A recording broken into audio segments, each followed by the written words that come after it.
सुप्रभात बच्चों, आशा करती हूँ आप सभी अच्छे होंगे और स्वस्थ होंगे। 9वीं कक्षा में एक बार फिर आपका स्वागत है। आज हम सीखने वाले हैं हमारा 5वां पाठ स्वराज्य की नींव। आप तो जानते ही होंगे कि यह पाठ किसके बारे में है। यह पाठ है हमारी महान रानी लक्ष्मीबाई के बारे में। कहते हैं ना, खूब लड़ी मर्दानी वो तो झांसी वाली रानी थी। तो उसके बारे में पूरा परिचय, उसने अपनी झांसी के लिए क्या क्या किया, वह सब हम इस पाठ में देखेंगे। तो आइए थोड़ा लेखक परिचय पहले ले लेते हैं। लेखक है विष्णु प्रभाकर। विष्णु प्रभाकर का जन्म गुजरपुर जिले के मीरव गांव में हुआ था। इन्होंने प्रारंभिक शिक्षा अपने गांव में प्राप्त की, उच्च शिक्षा हिसार में प्राप्त की। प्रस्तुत एकांकी स्वराज्य की नींव में प्रथम स्वतंत्रता संग्राम 1897 में लक्ष्मीबाई के त्याग और संघर्ष, यानी उस समय उसने क्या क्या त्याग किया और उसके जीवन में क्या क्या संघर्ष रहे, उनका वर्णन किया गया है। स्वराज्य की नींव रखने में स्त्रियों की भी महत्वपूर्ण भूमिका। ज़्यादातर जानते हैं कि पुरुष प्रधान थे, तो पुरुषों का कार्य ज़्यादा रहा होगा, लेकिन ऐसा नहीं है। स्वराज्य की नींव रखने में स्त्रियों का भी उतना ही महत्वपूर्ण योगदान यहाँ पर दर्शाया गया है। प्रस्तुत एकांकी के पात्र स्वराज्य की नींव के पत्थर हैं, जिनके त्याग, तपस्या व बलिदान के द्वारा भले ही स्वराज्य प्राप्त नहीं हुआ, लेकिन वे स्वराज्य की नींव का पत्थर बनकर जनमानस में देश प्रेम व नवजागरण की भावना जगाने में अपनी सार्थकता, यानी कि स्वराज्य की नींव का पत्थर वो बनना चाहते हैं। भले ही उस वक्त स्वराज नहीं मिला है, लेकिन उन्होंने अपना महत्वपूर्ण योगदान इस समय दिया है, वह ये सार्थक करना चाहते हैं। रानी लक्ष्मीबाई के बारे में हम जाने तो झांसी की रानी लक्ष्मीबाई हमारे देश के इतिहास का एक अमर पात्र, जिसके बारे में हम सब जानते हैं। ज़्यादा परिचय की उनको ज़रूरत भी नहीं है। उनका नाम आते ही हम श्रद्धा से नतमस्तक हो जाते हैं। प्रस्तुत एकांकी में लक्ष्मीबाई के साथ उनकी अन्य वीरांगना के चरित्र की झलक भी देखने को मिलती है। लेखक का उद्देश्य स्वराज्य की नींव रखने में स्त्रियों की महत्वपूर्ण भूमिका है, यह दिखाने का लेखक ने प्रयत्न किया है। सचमुच इस एकांकी के पात्र स्वराज्य की नींव के पत्थर हैं। भारतवासियों में स्वराज्य की प्रति चेतना जगाने में उनके योगदान को हम भूल नहीं सकते। तो आइए इस पाठ के बारे में थोड़ा और से समझते हैं। पहले इन पात्रों का परिचय दे देती हूँ कि इन पाठ में कौन कौन से पात्र बताए गए हैं। तो पात्र में पहला मुख्य पात्र है रानी लक्ष्मीबाई, दूसरा है मुंदर, तीसरा है जूही। ये दोनों स्त्री पात्र रानी लक्ष्मीबाई की सहेलियां हैं, जिन्हें आप लोग पहले भी एक बार पढ़ चुके हैं। तीसरा है तात्या, रघुनाथ राव और सेनानायक। इतने पात्र हैं जो इस पाठ के आधार पर हमें स्वराज्य की नींव कैसे रखी गई वह बताएंगे। पाठ में हम ले तो रानी लक्ष्मीबाई निराश, यानी कि रानी लक्ष्मीबाई की निराशा सर्वप्रथम यहाँ बताई गई है। कहते हैं कि रानी लक्ष्मीबाई यह देखकर निराश है कि झांसी, कालपी और ग्वालियर स्वतंत्र सेनानियों के हाथ से निकल गए, यानी कि उन पर किनका कब्जा है अभी, अंग्रेज़ों का। यह सारी कहानी उस वक्त की है जब हमारे देश में अंग्रेज़ों का शासन था। हाथ से निकल गए, केवल ग्वालियर का किला उनके अधिकार में है, बाकी ये तीनों चीज़ उनके हाथ से निकल गई। अभी सिर्फ ग्वालियर है जो उनके कब्ज़े में है। आगे कहते हैं कि झांसी लेने का भी रानी लक्ष्मीबाई ने निश्चय किया है। रानी लक्ष्मीबाई किसी भी कीमत पर झांसी अंग्रेज़ों के हाथ वापस लेने का निश्चय। हम जानते हैं कि रानी लक्ष्मीबाई के पति की मृत्यु हो गई है। अब मृत्यु जब उनके पति की हो गई तो अंग्रेज़ों को ये मौका मिल गया कि अभी झांसी अकेली है तो उन पर भी अपना कब्ज़ा कर लेते हैं, लेकिन उनकी रानी लक्ष्मीबाई ऐसा नहीं होने देगी। वो कहती है कि मैं अपनी झांसी किसी को नहीं दूंगी। तो वह दृढ़ निश्चय करती है और उसके लिए वह लड़ती भी है। आगे कहते हैं कि रानी निराशा का कारण क्या था। अब रानी लक्ष्मीबाई बहुत निराश है, तो निराशा का मुख्य कारण क्या था।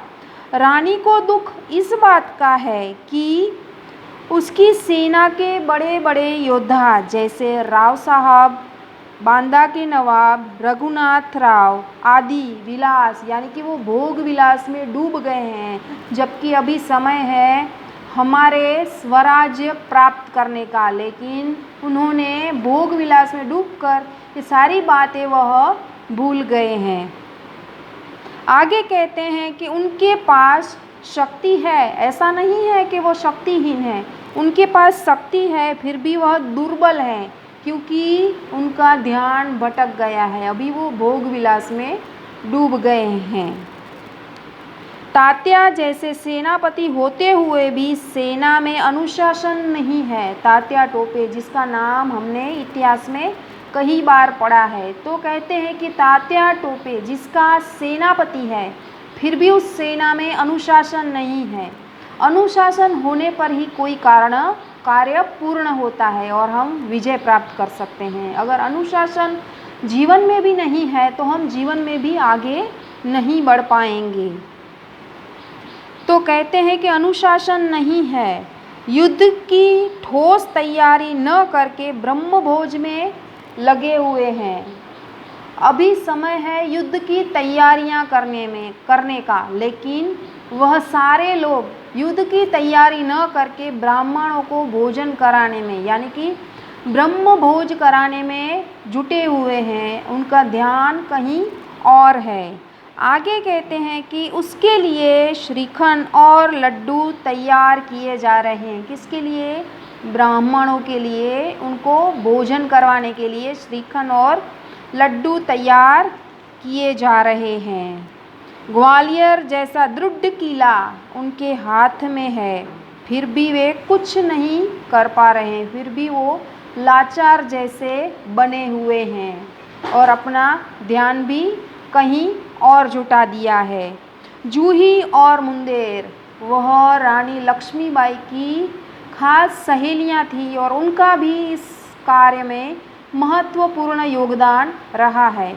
तो देखते हैं, जूही और मुंदेर रानी लक्ष्मीबाई की खास सहेलियां थीं। जूही सेनापति तात्या को चाहती थी, यानी कि उसे प्रेम करती थी जूही, और मुंदर रघुनाथ राव को, यानी कि उन दो सहेलियां भी उन्हीं सेनापतियों से प्रेम करती थी।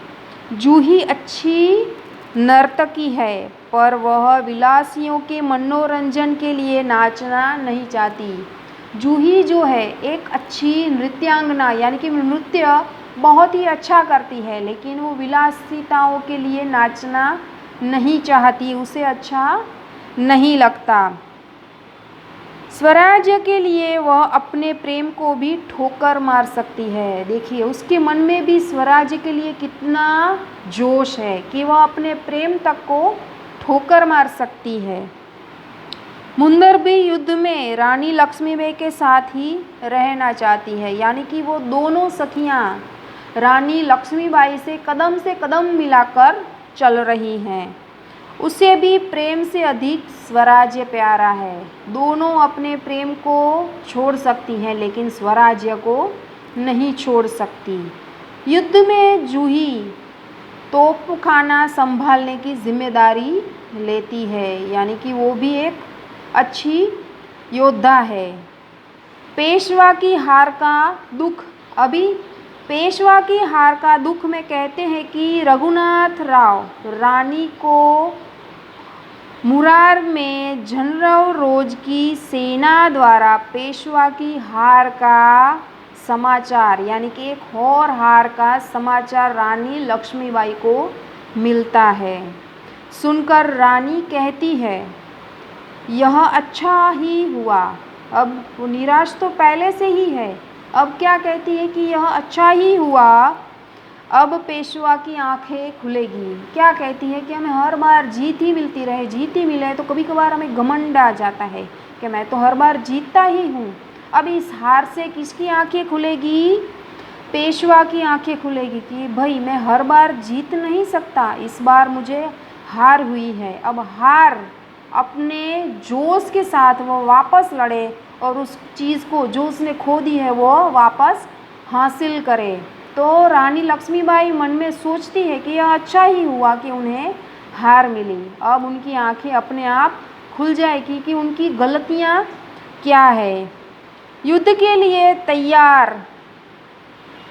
रानी सेनापति तात्या को युद्ध के लिए तैयार होने का आदेश, यानी कि अब युद्ध की तैयारियां करो, यह ब्रह्म भोजन छोड़ो, आदेश देती है। वह कहती है कि जाओ तलवार संभालो, नुपुरों की झंकार यानी कि नृत्यांगनाओं को देख देख कर आप अपना पथ यानी कि अपना जो ध्येय है वो भूल गए हो।